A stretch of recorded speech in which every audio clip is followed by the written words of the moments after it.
21 octobre 2022. On se retrouve donc pour une petite analyse de l'actu géopolitique de ces derniers jours. Bon, il y a quelques trucs sympas, intéressants. Boris, le retour, hein. Alors oui, Bojo, notre cher hirsute, ancien Premier ministre britannique, serait sur le point de se représenter pour remplacer Liz Truss, qui, la pauvre, va nous quitter. Hein, Liz Truss, au revoir. Goodbye. 44 jours, la malédiction Zelensky a frappé. Voilà. Après d'autres, voilà, Liz Truss. Elle n'a pas tenu longtemps, la malédiction Zelensky aura eu sa peau assez rapidement. Et on pourrait assister donc au retour de Boris Johnson, puisque ce serait lui le favori des sondages, apparemment. Donc bon, bah, bienvenue Boris, hein, si le moment du retour est venu, bon, on va se retrouver, hein, on va se retrouver avec de nouveau Boris Johnson au pouvoir de l'autre côté de la Manche. Bon, ça changera rien, hein. La première chose que fera Johnson s'il revient au pouvoir, ce sera de foncer à Kiev, voir son grand ami Zelensky. Bon, voilà quoi, hein. Et en attendant que la malédiction le refrappe à nouveau. Bon, voilà, bon, sinon, voilà, pression US sur Ankara, hein. Cette semaine, une des délégations d'officiels américains ont débarqué en Turquie pour mettre la pression sur le régime d'Erdogan pour qu'il pour qu'il obéisse et qu'il se conforme aux injonctions américaines sur les sanctions anti-russes, ce qu'il a toujours refusé de faire, et ça, c'est pas bien, c'est très mal. Et donc il va falloir que... On lui a fait comprendre que c'était vraiment le dernier avertissement, là, ce coup-ci, je pense, hein, parce que ça fait un moment que ça énerve du côté de Washington l'attitude ambivalente de la Turquie, membre de l'OTAN, hein, bien sûr, comme chacun sait, et qui est le membre de l'OTAN qui n'applique pas avec un grand empressement les directives donc de l'oncle Sam, et qui se refuse toujours à appliquer vraiment les sanctions anti-russes. Donc ça, c'est un motif de changement de régime.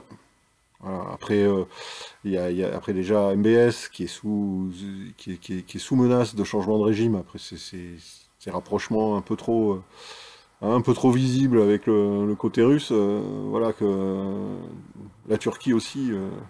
Alors il va falloir faire attention aux manifestations d'étudiants, etc. dans ces pays, en Arabie Saoudite et en Turquie, parce qu'il risque d'y avoir possiblement de telles choses qui peuvent arriver.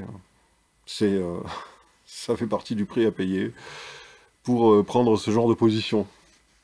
Voilà, bon, mais sinon, bon, on va pas rester, on va pas traîner longtemps, on va passer aux choses sérieuses.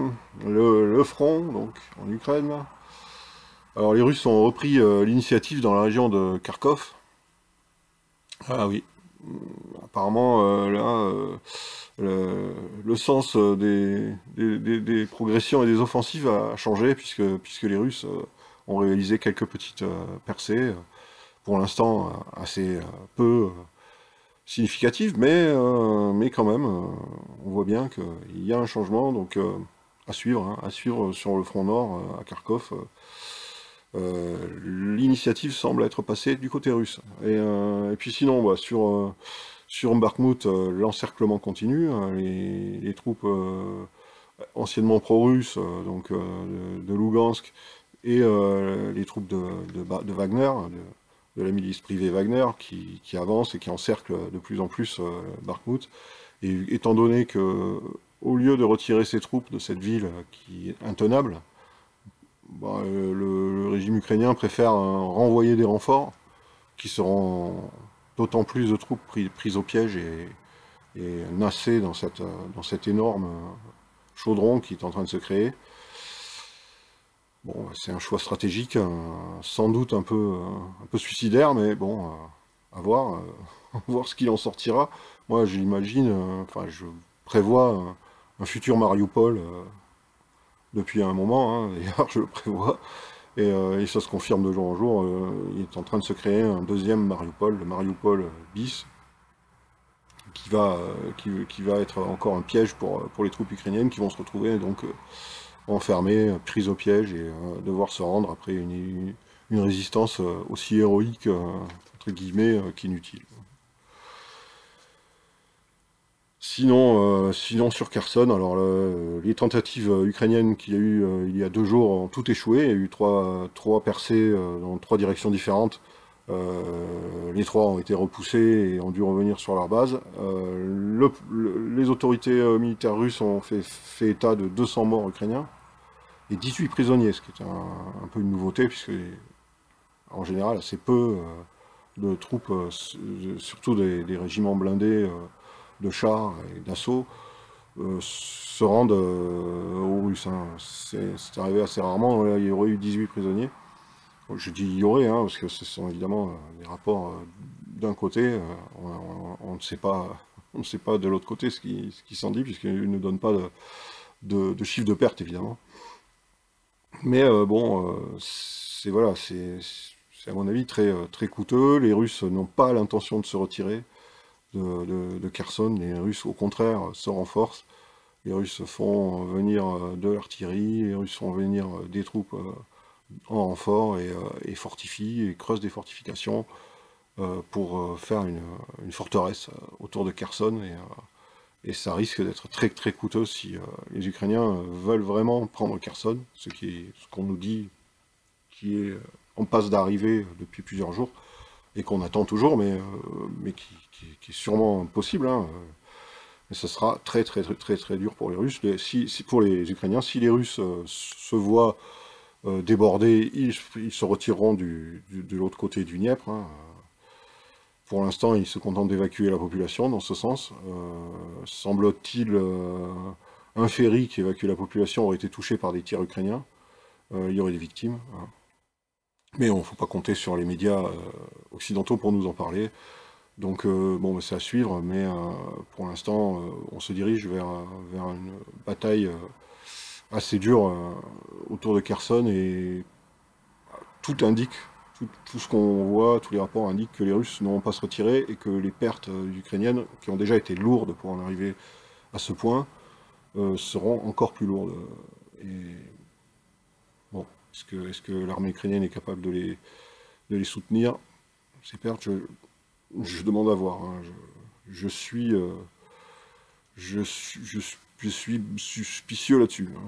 J'y crois pas beaucoup. Voilà, bon, on a beaucoup entendu parler de la fameuse loi martiale que Poutine a décrétée dans les 4 régions, donc les 2 républiques, Lougansk et Donetsk, plus Kherson et Zaporozhye. Bon, bah, rien de spécial. Hein. Je veux dire, la loi martiale, elle était déjà en vigueur dans ces régions, sauf que là, elle est devenue officielle, et il l'a fait rentrer dans la loi russe, évidemment, puisque le statut de ces territoires a changé depuis le référendum.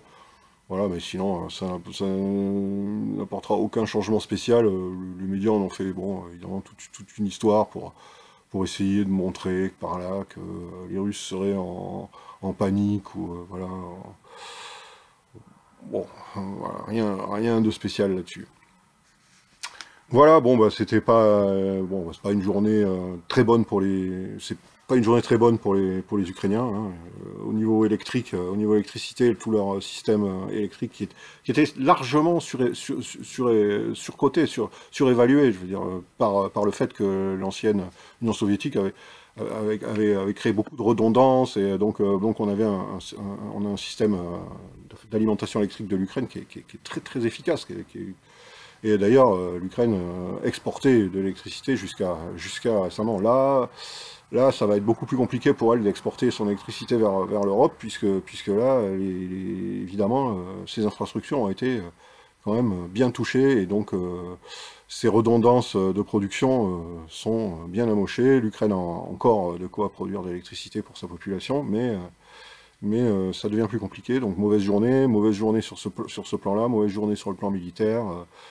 Comme je vous l'ai dit, 200 morts du côté de Kherson, voilà, dans des offensives qui n'ont rien donné.